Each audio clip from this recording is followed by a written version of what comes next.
good to be here again this morning. I've got a little cheering section here, some people that are here for the first time, and I appreciate that. It's good to see you. You know, when I began thinking about speaking here again, I felt some excitement because it's fun and I like to do it. I felt some nervousness because, oh my gosh, what am I going to talk about? And then I felt some expectation because I knew I would have to do personal reflection for the message to flow through me. And that process of preparing to speak today it was more than I expected, actually. It's put me in just thinking about my path has put me in that place of growth. It's put me in that place of discomfort. And certainly I'm so grateful that it put me in the place of reclaiming my own wholeness. What I want you to know right now, after I examine my own path, is to assure you of the absolute perfection of your path, regardless of what it may look like.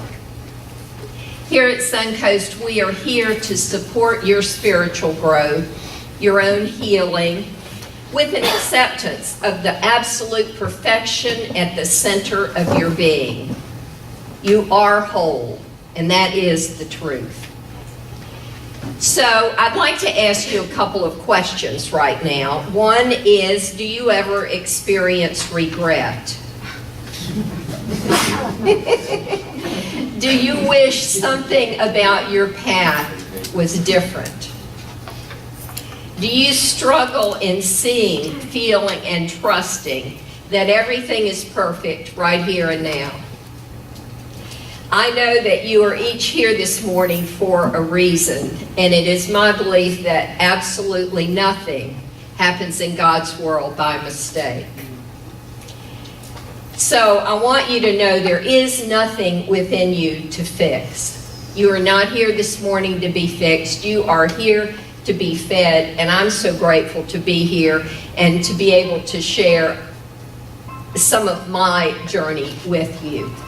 Ernest Holmes, the man who wrote the book, The Science of Mind, it's the philosophy that we study here, said in his book, this thing called you, there is a pattern of perfection at the center of your being which has never been touched by disease or misfortune.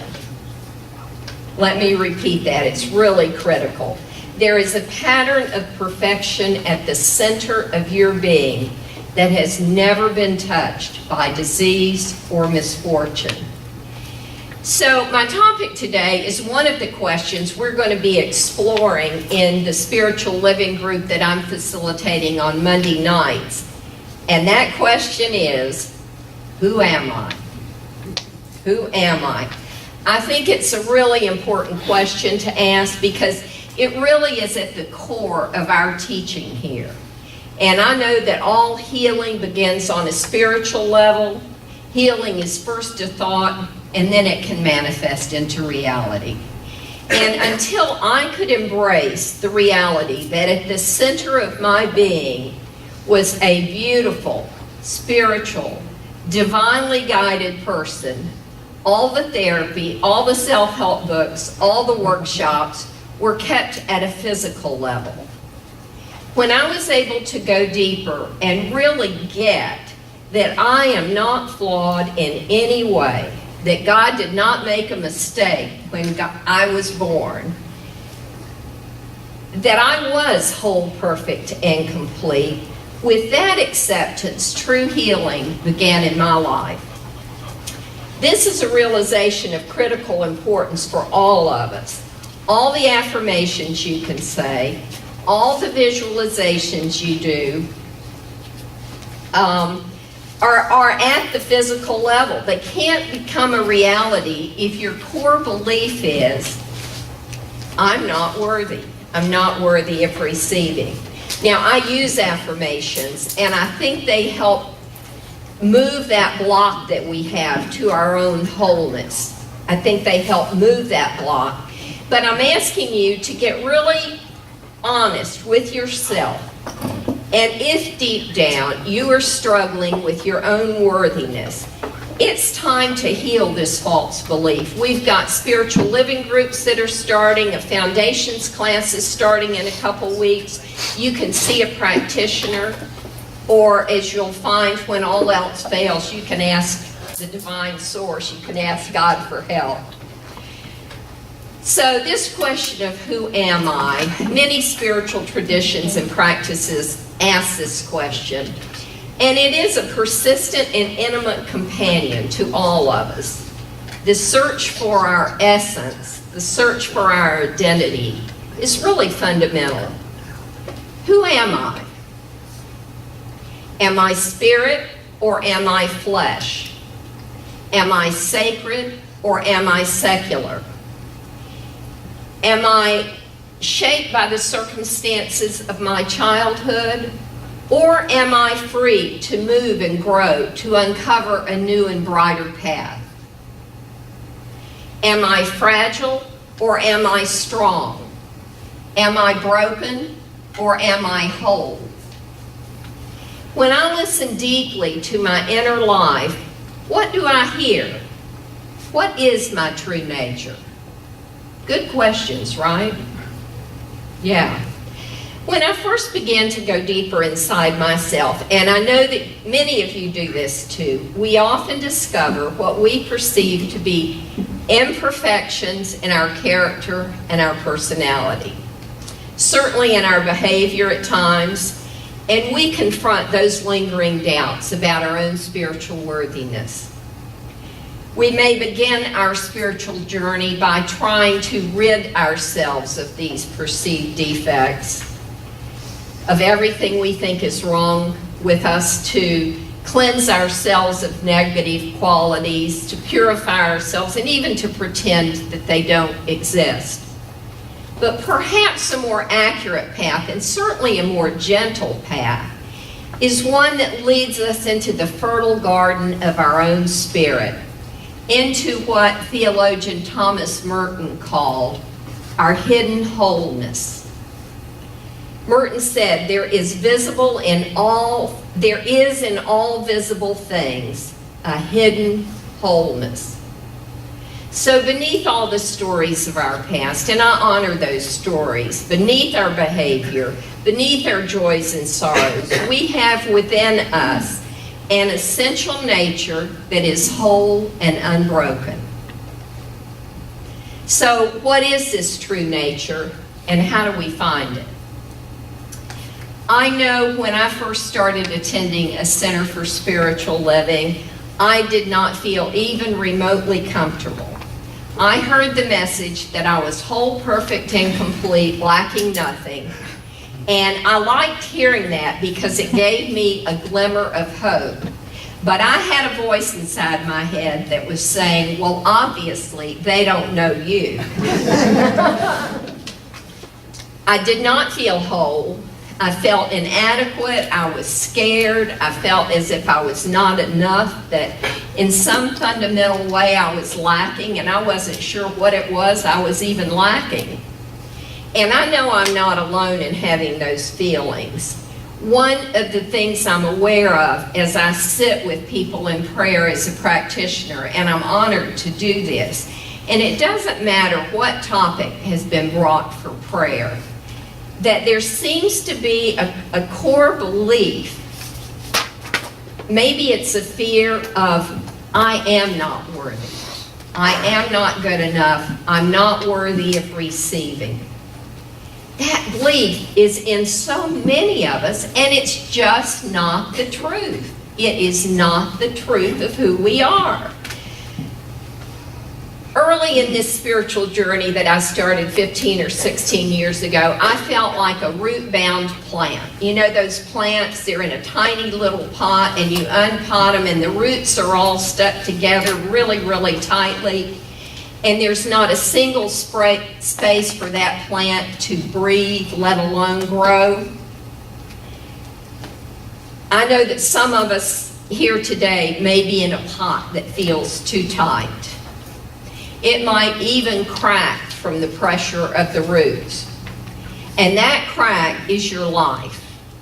It may be a job loss. It may be a man or a woman who has left us, a friendship severed, a divorce. Maybe it's a move. Could be a grave illness, the birth of a child, or the death of someone you love. Or perhaps something that used to feed or satisfy you now seems strangely incomplete.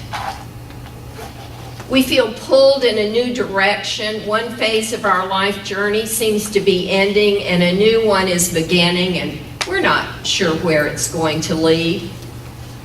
When I see a crack in my pot, I immediately think something has gone wrong. But what I've come to know is that in that crack, my prayer is being answered. The crack is not wrong or bad. The crack is me root-bound, stuck inside a small pot, or maybe with my small thoughts. You know, a plant stuck in a pot like that begins to wither. Something greater is wanting to emerge when our pots start to crack. A new life is opening before us. A new openness is emerging. And the question to ask at times like that is not the one that I usually ask. I usually say, God, why is this happening to me? This is not fair. Anybody ever said something like that? The question to ask is, what's in this for me? What's in this for me? It's not happening to you. The cracked pot is happening for you. The universe is for us, not against us. And life is a conversation. God is always speaking to us. God is always speaking to me. God is always speaking to you. And sometimes God is speaking through that crack in our pot. That's where I was when I first walked into a Center for Spiritual Living. I was root-bound. And my pot had cracked. And you know, once those roots start to spread out a little bit, you can't get them back in the small pot. They won't go back in. So when I took my first foundations class, I did not really understand all of the ideas that were being discussed. I got behind in the reading, and I thought the Science of Mind textbook was too confusing. I spoke with a practitioner about my failures in this class, and I was not used to failing. And she assured me in a very calm voice that I was learning exactly what I was meant to learn. I was experiencing exactly what I was meant to experience. That I was free to learn and grow at my own pace. And somehow that relieved the pressure valve that I had installed in myself. And I was able to be a little more present in each class. And I also stopped comparing myself to the other people in the class that I was sure was getting it better than I was. At the end of the class, there's the final project, just like there is in the Foundations class that Reverend Allen teaches here. And I didn't have one. I could not think of one. I was totally blank. And I went days and days and days worrying about this, fretting about this, thinking about this, almost with growing panic and terror that I did not have a final project. 2 nights before that project was due, late in the evening after I had gotten off work, and I'd come home, I'd had dinner, I'd done some chores, I sat at my dining room table, I paid some bills, and no final project, and that was on my list. And you know, when all else fails, ask God for help, and that flashed through my mind, and I said a prayer. And I'm not sure what that prayer was, but it probably went something like this. God, I am absolutely desperate. I don't know what I'm going to do. The project is due in 2 days, and I can't think of one. I have thought and thought and thought. I even journaled. I don't know what I'm going to do for a final project, and I know I'm probably saying this prayer all wrong. I think there's some steps I'm supposed to follow. I cannot remember what these steps are right now. God, I just give up. I need help. And as soon as I said those words of surrender, words started coming to me. A poem started coming to me, and I had never written a poem before. And I didn't have any paper there at the table, but I had the backs of the envelopes. I've been paying the bills, and I wrote and wrote and wrote on the backs of the envelopes. And I turned them over and I wrote on the fronts of the envelopes. And I started on another envelope and I flipped that one over. I'm writing around the edges of the advertisements. I mean, it just kept coming. It just kept coming. With no effort on my part and no attempt of mine to control what was coming. I just let it come. And the poem I wrote that night for my first Foundations project, and I had forgotten this, was entitled, Who Am I? And I wasn't sure I still had a copy because that was maybe 16 years ago. But I'd like to, I found a copy, and I'd like to share a little bit of that poem with you. Who am I? First, I was a little girl, blonde, pretty, and shy. Be good, be polite, always stay clean, smile, be nice. I grew. Make good grades, be friendly, please other people. Pleasing, always pleasing someone else. Who am I? I'm a teenager. I'm smart, I'm industrious, I'm a leader. It's not enough. Please others, it's important what people think. Please boys, a woman must be able to keep a man. Follow the rules, don't strive. A woman shouldn't make waves. College, a new life with two choices, teaching or nursing. A woman needs something to fall back on just in case she ends up losing her man.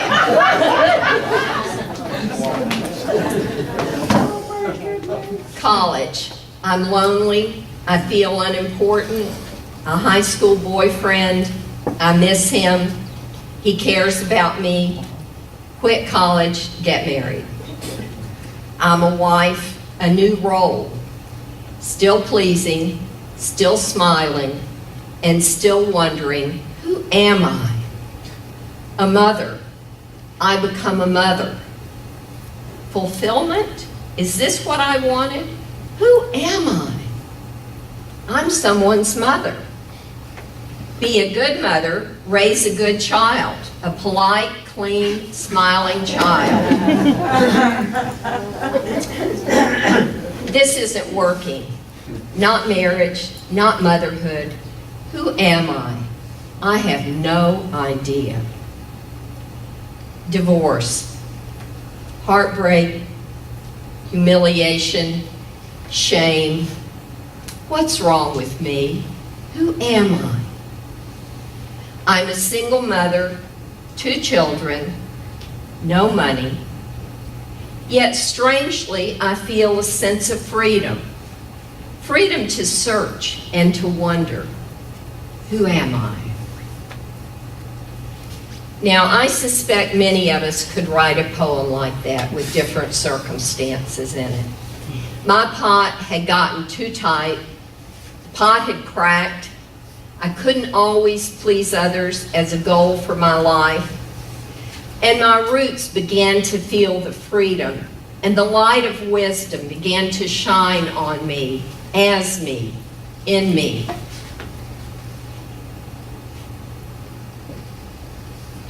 I went on maybe 25 more years searching and pleasing and searching and pleasing. And I'd like to read a little bit of the ending of that poem. The small, still voice within me spoke. You are filled with goodness. I felt the goodness of my being flowing through me. I was good. The voice spoke again, a nurturing, loving voice. You are my child. Warmth and love flowed through me. I was protected. Puzzled. God within me? What a new concept. And yet I was sure this divine presence was within me. Tears, excitement, healing. I did not need to please. I was filled with goodness, the perfect presence of God. Freedom, joy, serenity. A life filled with joy was opening before me.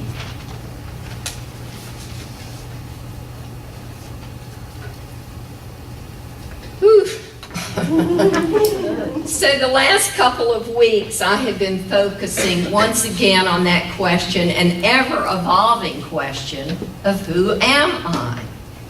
We each play so many different roles in our lives, and we have ones from our childhood or from whenever that lead us to believe that I'm not enough, not good enough, not smart enough, I'm not worthy. As our pots crack, to keep ourselves from beginning to wither, we have an opportunity to claim our own worthiness apart from the labels that we or society or our family may have placed on us. You and I are a woman, a man, a mother, a father, a divorced person, a failure, a husband, a wife, gay, straight, an alcoholic, an addict, a neurotic person, a teacher, a lawyer, bipolar, fat, stupid, unlucky. The labels go on and on. And some of these labels are important roles that we play in our lives, but we are not those labels. We are not those labels. And we have an opportunity, as Thomas Merton said, to claim our hidden wholeness, that hidden wholeness, to connect with Source, to claim the masterpiece that is you. We're all spiritual beings, and healing takes place on a spiritual level. My healing lies within me. Your healing lies within you. And it's not something we need to go out and find. It's already present, already within. And what I know is you are blossoming at the perfect rate.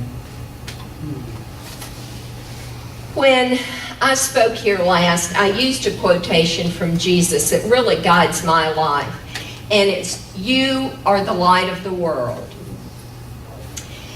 In the same manner, Buddha said, be lamps unto yourselves. Be your own confidence. Hold to the truth within yourselves as the only truth. Many of you know that my second career was as a hospice chaplain. I retired a few months ago, so I'm not working. It's the second time I've retired from hospice. I've spoken of that journey with you before, and I'd like to share a story with you. I had a patient that I began seeing as soon as I joined my hospice team. And I had been seeing him for about 6 or 8 months. He actually had been with my hospice team for 2 or 3 years. He had a terminal illness, but he had been maintained at a pretty relatively stable level. His name was Charlie. And Charlie had a real fear of being alone. He did not have any family at all. Charlie had a rather checkered past. He had been in a bad motorcycle gang. He'd been in prison. He had dealt drugs. He was an alcoholic. He was an addict. I'm sure I have no idea everything that Charlie did. But he had gotten clean and sober and become an alcohol and drug abuse counselor. But his family was done with him. He had burned all the bridges. He was living in a senior apartment complex, and he had some friends around him. But he's still worried about being alone. And our hospice team, we all really liked him. So he was we were like his family. And I got a call one day that Charlie had been taken to one of our inpatient hospice facilities, that the nurse had found him confused in his apartment, and he was sent there for evaluation. So I couldn't get him out of my mind. All evening I thought about Charlie, and I went in really early the next morning, like 6:30 or 7, before I even reported to my office. And I walked into his room, and it was clear that Charlie had been very, very ill during the night. The room was in disarray, and I walked over to him and I said, "Charlie, what's going on?" And he looked up at me and he said, "Susan, I am so, so sick." And I said, "Well, Charlie, let's say a prayer together." Now, Charlie was a fundamental Christian, and that's where I met him. And so we had a prayer, and I did an anointing of his head.